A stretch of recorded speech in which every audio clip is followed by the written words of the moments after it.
Hey everybody, Alex Newman here with Conversations That Matter. Thank you so much for joining us. Today we have a very special guest. His name is Jack Cashill. He is an investigative reporter. He's written a huge number of books. He has done a lot of great journalism for a lot of great publications and continues to do that. He's a very prolific writer. We invited him on today because he is one of the leading experts on what happened to Flight TWA-800. In fact, he wrote a whole book on it. It was published in 2016 by Regnery. It's called TWA-800, The Crash, The Cover-Up, The Conspiracy, which, according to Wikipedia, might make him a conspiracy theorist. But Jack, thank you so much for joining us. And there's been some new information, some whistleblowers who've come out about TWA Flight 800, and it seems like it confirms your reporting and your thesis. Tell us what actually happened to this flight.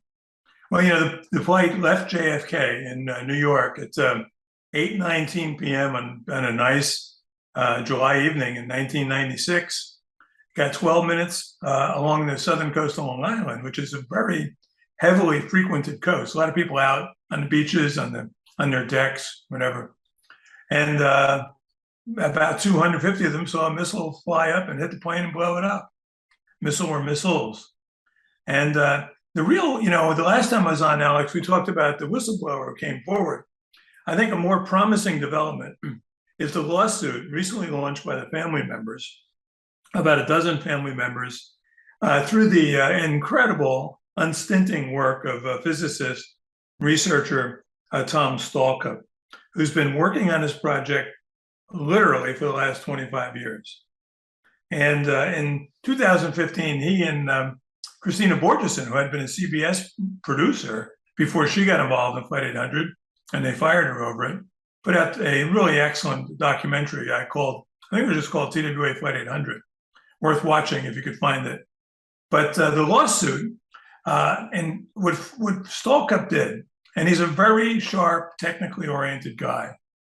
He has taken, he's been, Freedom of Information Act, using that FOIA, FOIAing the authorities to near death. And he forced a hearing in Massachusetts in which he got, I was astonished at the sophistication and the depth of the information he was able to glean through these FOIA requests. And he put that into the law. He's as a Boston attorney who's filing the case, but it's really his work. And he gets really into the nuts and bolts of who's involved. And it's pretty damning. So for those who aren't familiar with a lot of this, Jack, what do you think happened to that flight? You mentioned a missile. Okay, who fired the missile? Why did they fire the missile? And why was this not reported early on? Why was this covered up? Well, from Stalkup's work, for me, eases the 5% uncertainty I had about who fired the missile. The U.S. Navy fired the missile. And it was in the midst of an exercise. They had been doing a series of exercises along this off the coast of New Jersey and the south coast of Long Island. And the reason they were doing it is because the only place that had the computing power to initiate this new radar system, very complex radar system that would be used among all the combatants in a battle group, was based in New Jersey. It was land-based in New Jersey, so they'd be near it, relatively close to it. Plus, the whole thrust of the exercise was to be able to pick out an oncoming enemy missile, or let's say an airplane, a hijacked airplane, or a chartered plane filled with explosives, in a crowded airspace, because that's where it would be. I mean, they weren't going to attack. If Al Qaeda was going to attack, they weren't going to attack Utah. Right. They were going to attack New York or Washington. This exercise took place on July 17th, 1996, which was 2 days before the Atlanta Olympics. So there was a heightened alert. As Stalkup proved, there had been continuous tests along that coast in the 10, 15, 20 days prior. I've seen the video from the July 12th test. And it's, you see a drone go by, you see a missile go up, you see the drone blow up, you see it fall into the sea. It was recorded by a couple guys testing out their new video camera. They wanted to get the sunrise off the coast of Long Island.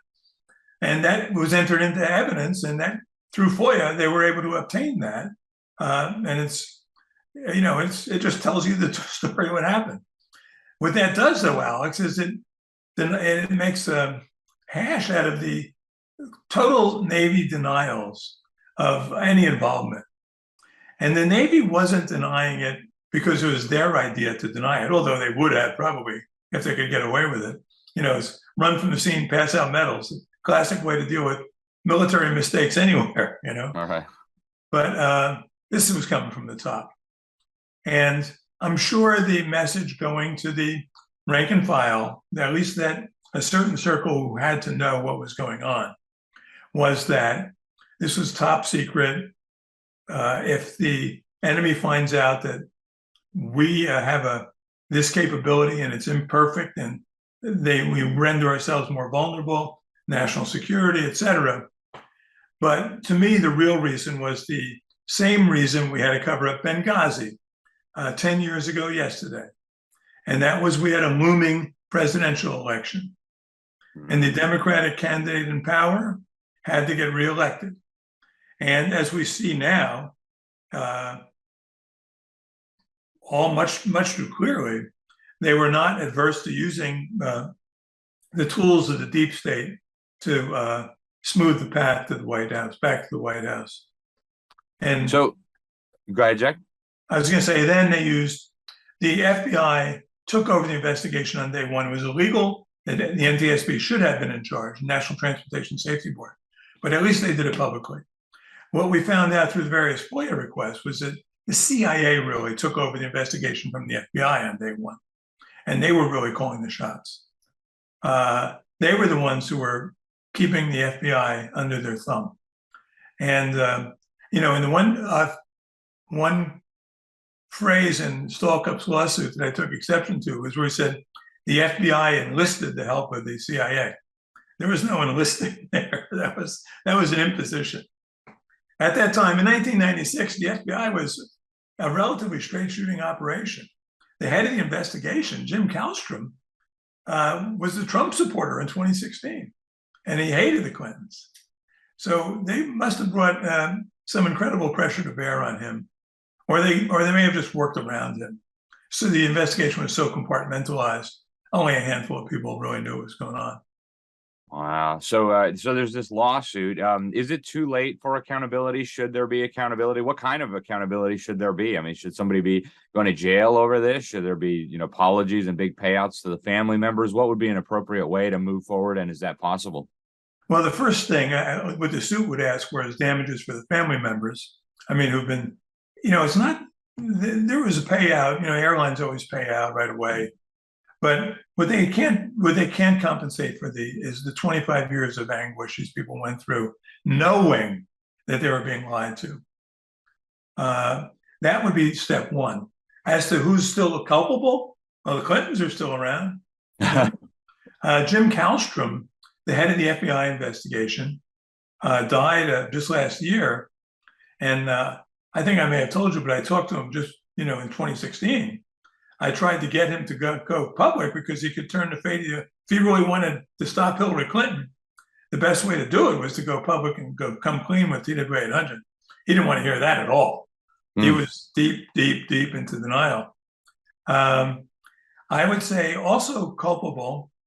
What happened? The CIA. This is really shocking. The whole agency should, I think, at this point, be disbanded. The fellow who masterminded the cover-up, and I know his name. I don't need to share it right now. But after a bunch of years went by, he went public with his boasting about what he had done, how he had finessed the FBI into going along with him. He didn't use those terms, but and then they gave him a medal. They literally gave him a big medal for his work on TWA-800. Oh, wow. It's really shocking when you see it. But who's truly culpable and where heads should roll, even retrospectively, is the New York Times. Governments, our founding fathers knew, would always go wrong. They always try to, the people in power always try to keep power. What they did not expect Was it Thomas Jefferson said a nation expects to be both, what is the word, free? Ignorant and free. Yeah. Never existed, never will, Yeah. And the New York Times owned that story. It was in its backyard. They swarmed it. They owned it. The FBI only spoke to the New York Times. Access was so precious to the New York Times then that they were willing to sabotage the truth of the story. That was a New York Times then that had still a shred of credibility. It wasn't the New York Times, the Russia collusion hoax, which was, they wouldn't even have to ask. They would just say, hey, Bill needs to get reelected. Would you come on, play ball, right? That would have been out, right? Then it took a little finessing. And I talked to a couple of Times reporters, and they were very uneasy talking to me. And I was giving them information. And they were really uneasy about getting that information. Surprise. Now, that's par for the course for the New York Times. Jack, we're out of time, but what's the best place for people to follow your work? I know you wrote a book on this some years ago, but you're doing regular articles. I do, right. And I'll have a new article on the stalk-up lawsuit coming out in a few days. You just go to www.cashill.com. All my articles are there, and you can also get access to my books through that. So, but Alex, I appreciate what you're doing. Keep the faith and keep. I still think it's possible to save this country before we lose it, and I think we're going to get a good chance in about 2 months. Hey, fantastic. Well, Jack, thank you so much for coming on the program. Jack Cashill, ladies and gentlemen, writer, very prolific writer, journalist, author, and one of the leading experts on this whole TWA Flight 800. Thanks for tuning in. Alex Newman here with Conversations That Matter for the New American Magazine. Until next time, God bless you all.